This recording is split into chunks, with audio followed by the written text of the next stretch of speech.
മലയാള സിനിമയിലെ സകല റെക്കോർഡുകളും തിരുത്തിക്കുറിച്ച് മുന്നേറിയ സിനിമയാണ് മോഹൻലാൽ പൃഥ്വിരാജ് കൂട്ടുകെട്ടിൽ പുറത്തിറങ്ങിയ എമ്പുരാൻ. പ്രഖ്യാപന സമയം മുതൽ തിയേറ്ററുകളിൽ എത്തുന്നതുവരെ ഏവരും പ്രതീക്ഷയോടെ കാത്തിരുന്ന ചിത്രം തന്നെയാണ് എമ്പുരാൻ എന്ന് വേണമെങ്കിൽ പറയാം. എന്നാൽ ചിത്രം തിയേറ്ററുകളിൽ എത്തിയതിന് പിന്നാലെ നിരവധി വിവാദങ്ങളും തിരികൊളുത്തുകയുണ്ടായി. എന്നിരുന്നാലും മികച്ച പ്രതികരണങ്ങൾ നേടി മുന്നേറിയ ചിത്രമാണ് മോഹൻലാലിന്റെ എമ്പുരാൻ. നിരവധി സർപ്രൈസ് എലമെന്റുകൾ ഒരുക്കിയാണ് ചിത്രം പ്രേക്ഷകർക്കരികിലേക്ക് എത്തിയത്. ഘട്ടം ഘട്ടമായി എത്തിയ ചിത്രത്തിന്റെ ഓരോ അപ്ഡേറ്റുകളും ആരാധകർക്കിടയിൽ ചർച്ചയുമായിരുന്നു. മാർച്ച് 27 റിലീസ് ചെയ്ത സിനിമ ഇതുവരെ ആഗോളതലത്തിൽ 265 കോടിയിലധികം ഗ്രോസ് നേടിയിട്ടുണ്ടെന്നാണ് റിപ്പോർട്ടുകൾ. എന്നാൽ മറ്റ് ബിസിനസ്സുകൾ ഉൾപ്പെടെ 325 കോടി എമ്പുരാൻ നേടിയെന്നാണ് അണിയറ പ്രവർത്തകർ ഔദ്യോഗികമായി തന്നെ അറിയിച്ചത്.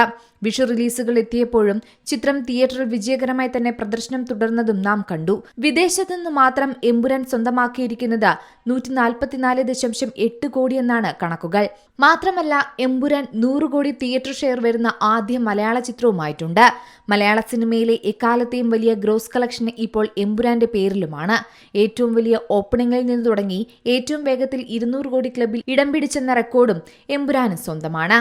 അതോടൊപ്പം ഇൻഡസ്ട്രി ഹിറ്റ് എന്ന ലേബൽ കൂടി എമ്പുരാൻ സ്വന്തമാക്കിയിരുന്നു. കഴിഞ്ഞ വർഷം മലയാളത്തിൽ നിന്ന് ഏറ്റവും ഉയർന്ന കളക്ഷൻ സ്വന്തമാക്കിയ ചിത്രമാണ് മഞ്ഞുമൽ ബോയ്സ്. 241 കോടിയാണ് ചിത്രം നേടിയത്. എന്നാൽ ഈ റെക്കോർഡ് റിലീസ് ചെയ്ത ദിവസങ്ങളിൽ തന്നെ മറികടന്നാണ് എമ്പുരാൻ ഇൻഡസ്ട്രി ഹിറ്റായി മാറിയത്. ഇപ്പോഴിതാ ചിത്രത്തിന്റെ ടെലിവിഷൻ പ്രീമിയറിനെ കുറിച്ചുള്ള റിപ്പോർട്ടുകളാണ് ശ്രദ്ധയാകർഷിക്കുന്നത്. എമ്പുരാൻ ഇനി ടെലിവിഷനിൽ സംപ്രേഷണം ചെയ്യുമെന്ന സന്തോഷ വാർത്തയാണ് ആരാധകർക്കായി അണിയറ പ്രവർത്തകർ നൽകുന്നത്. വൈകാതെ എമ്പുരാന്റെ ടെലിവിഷൻ പ്രീമിയർ ഉണ്ടാകുമെന്നാണ് സിനിമ അനലിസ്റ്റുകളും പറയുന്നത്. എന്നാൽ കൃത്യമായ ഡേറ്റോ സമയമോ ഇതുവരെയായും പുറത്തു വന്നിട്ടില്ല. ഓണം ആഘോഷ സീസണിലായിരിക്കും ചിത്രം സംപ്രേഷണം ചെയ്യുകയെന്നാണ് റിപ്പോർട്ടുകൾ. ജിയോ ഹോട്ട്സ്റ്റാറിലൂടെ മോഹൻലാലിന്റെ എമ്പുരാൻ OTTയിൽ സ്ട്രീമിംഗ് തുടരുകയാണ്.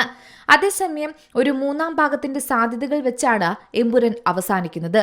അതുകൊണ്ട് തന്നെ ഇനി എമ്പുരാന്റെ അടുത്ത ഭാഗത്തിനായുള്ള കാത്തിരിപ്പിൽ തന്നെയാണ് സിനിമാ ലോകം. Entertainment desk, Zee Malayalam news. ഏറ്റവും പുതിയ വാർത്തകളും വിശേഷങ്ങളും വിരൽത്തുമ്പിലറിയാൻ സീ മലയാളം ന്യൂസ് എല്ലാ ഡിജിറ്റൽ പ്ലാറ്റ്ഫോമുകളിലും ലഭ്യം.